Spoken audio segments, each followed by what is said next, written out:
High court में practice करने वाले वरिष्ठ अधिवक्ता अर्पित भार्गव ने पहले पीआईएल दर्ज किया था, जो हमारे साथ हैं, और उनके ही इस पीआईएल पर दिल्ली के हाईकोर्ट के चीफ जस्टिस के बेंच ने अहम आदेश दिया था, लेकिन उन आदेश अभी भी सरकारी फाइलों में धूल फाक रहे हैं। तो अर्पित साहब, आपका न्यूज़ 24 में बहुत स्वागत है। आप देख रहे हैं देश के हालात जी।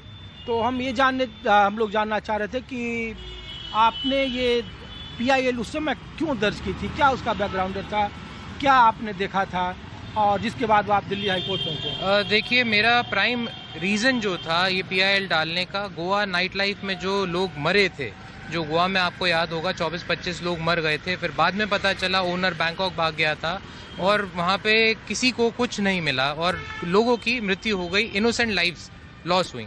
तो वो देखते हुए फिर मुझे यहाँ पे जब मैंने देखा, पता किया, तो पता चला दिल्ली में ऐसे कई इलाके हैं जहाँ पे होटल्स, क्लब्स और रेस्टोरेंट्स इलीगली चल रहे हैं। चाहे वो रजौरी गार्डन ले लीजिए, चाहे वो आप साकेत में ले लीजिए, हौसकाज ले लीजिए, बड़ी बड़ी मार्केट्स हैं जहाँ पे सिर्फ एग्जिट एंट्री एक है, कोई फायर सेफ्टी नॉर्म्स की कोई कंप्लायंस नहीं है, सिर्फ और सिर्फ धूल झोंकी जा रही थी पूरे सरकारी महकमों में और कोई सरकारी आदमी काम करने को राजी नहीं था। और उसी वजह से मैंने ये पीआईएल का डाली थी हाईकोर्ट के अंदर।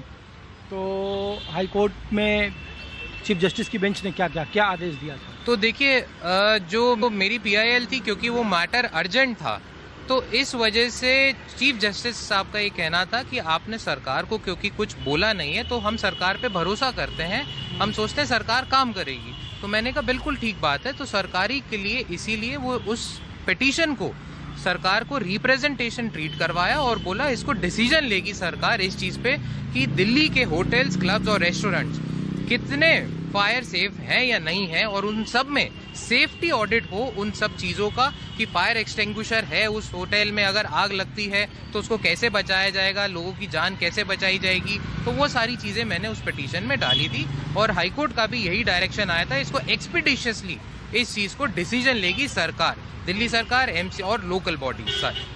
वो आदेश की कॉपी आपके पास आप दिखा रहे थे जी। और देखिए कि 7 जनवरी 2026 को दिल्ली हाईकोर्ट ने बाकायदा दिल्ली के अलग अलग रेस्टोरेंट चलने वाले होटल, शैक्षणिक संस्थानों में हादसा न हो ऐसा, और आप उपहार सिनेमा जो 97 में हुआ था और उसमें कंपनसेशन की जो बात आई थी, आपने उसको भी आधार बनाया था। जी, मेरा ये कहना था कि एक्स ग्रेशिया जो कंपनसेशन चाहे वो प्रधानमंत्री जी ने दिया या चीफ मिनिस्टर ने दिया, वो अच्छी चीज़ है, वो होने चाहिए। लेकिन जिस परिजनों के, जिस परिवार का एक सोल अर्निंग मेंबर अगर मर जाता है, तो उस केस में उसके बच्चों को एटलीस्ट इतना सा मुआवजा 50,000 रुपये तो आज हॉस्पिटल में ही आपके खर्चा हो जाएंगे। तो इसीलिए उनको भी उसी तरीके से मुआवजा दिया जाए जो उपहार केस में सुप्रीम कोर्ट ने एग्जेम्पलरी कॉम्पेंसेशन दिलाया था करोड़ों रुपए का। तो ऐसे केसों में भी जहाँ पे सरकार की लापरवाही से ये सब काम हुआ और उस वजह से इनोसेंट लोगों की जानें गई, उसका मुआवजा फिर सरकार को ही देना चाहिए।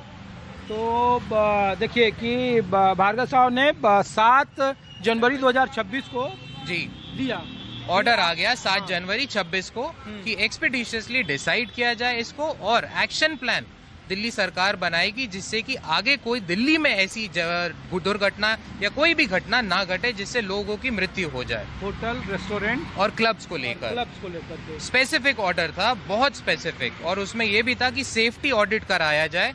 और बावजूद इसके 5 महीने हो गए लेकिन कोई एक्शन लिया ही नहीं गया। फिर आप हाई कोर्ट के आदेश की कॉपी आपने दी चीफ सेक्रेटरी को? जी, तो 7 जनवरी के ऑर्डर की कॉपी 9 जनवरी को जैसे ही ऑर्डर आता है मैंने इमीडिएट दी, क्योंकि मामला इतना गंभीर था, जो हमें पता थी कि दिल्ली में भी ऐसी चीज़ें होने की आशंका है, क्योंकि कोई कंप्लायंस नहीं है यहाँ दिल्ली में। जितने भी आप देख लें रेस्टोरेंट्स में कोई कंप्लायंस करता ही नहीं है ढंग से। तो 9 जनवरी को चीफ सेक्रेटरी, एमसीडी कमिश्नर और एनडीएमसी के चेयरमैन को मैंने लिखा ऑर्डर की कॉपी भेजते हुए, पिटीशन भेजते हुए कि इसको आप इमीडिएटली डिसाइड करें। लेकिन उस पर भी डिसीजन कुछ नहीं हुआ। फिर मार्च में 2 महीने बाद मैंने उनको दोबारा लिखा, तब भी कुछ नहीं किया। फिर मई में दोबारा लिखा। मतलब आप समझिए मैं हर 2-2 महीने में सिर्फ जनता जनहित के लिए ये सब काम करता रहा, लेकिन किसी भी सरकारी महकमे को ये समझ नहीं आया इसकी सीरियसनेस क्या है। अब वो सब जाग रहे हैं, जो चीज़ मैंने पिटीशन में लिखी थी उस समय वो अब चीज़ें हो रही हैं। ऐसा क्यों? तो अर्पित भार्गव, देखिए कि दिल्ली हाई कोर्ट के आदेश की कॉपी है यहाँ पर, और जिसमें स्पष्ट तौर पर कहा गया है कि आप एक्शन प्लान लेकर आएँ एमसीडी को, एनडीएमसी को और दिल्ली सरकार को, है ना। और बावजूद इसके जब 3 जून 2026 की सुबह 8:30 बजे मैक्स हॉस्पिटल के सामने जब आग लगी, तो आपको पता है पुलिस ने रिमांड ले लिया है जी। और अब इसमें क्या संभावनाएं होगी? अब देखिए, जो ब्लेम गेम है वो चलेगा। At the end of the day आपने एक ओनर को अरेस्ट कर लिया, जबकि मैनेजर अभी भी फरार है, जिसके नाम पे लाइसेंस मुझे बताया जाता है लाइसेंस था। लेकिन मेन मुद्दा अब ये है कि अकाउंटेबिलिटी फिक्स किसकी होगी, सरकार में अकाउंटेबिलिटी कैसे फिक्स की जाए ताकि आगे ये चीज़ें रिपीट ना होएं। सबसे इम्पॉर्टेंट काम ये है, और यही मैंने हाई कोर्ट में मांग की थी और अभी भी मैं यही मांग करूंगा। एक एप्लीकेशन में दायर करने जा रहा हूं कि सरकारी महकमों की क्या अकाउंटेबिलिटी है, जिनकी सीधा पूरी सुपरविजन में, कनाइवेंस में ये सारी चीज़ें होती हैं, सब लोगों को पता होती हैं ये इलीगल काम हो रहा है, फिर भी सब आंखें मूंद के बैठे हैं। ऐसा क्यों?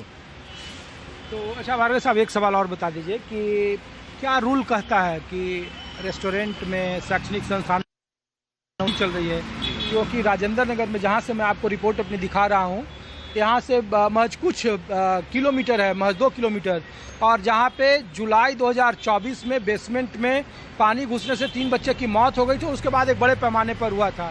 तो रूल क्या कहता है, नियम क्या है? देखिए, दिल्ली फायर सर्विस एक्ट है और एक दिल्ली फायर सर्विस रूल्स हैं 2010 के। उसके तहत पर्टिकुलर स्क्वायर मीटर्स है, 90 स्क्वायर मीटर से अंदर होगी तो आपको एक ज़रूरत नहीं है किसी चीज़ की।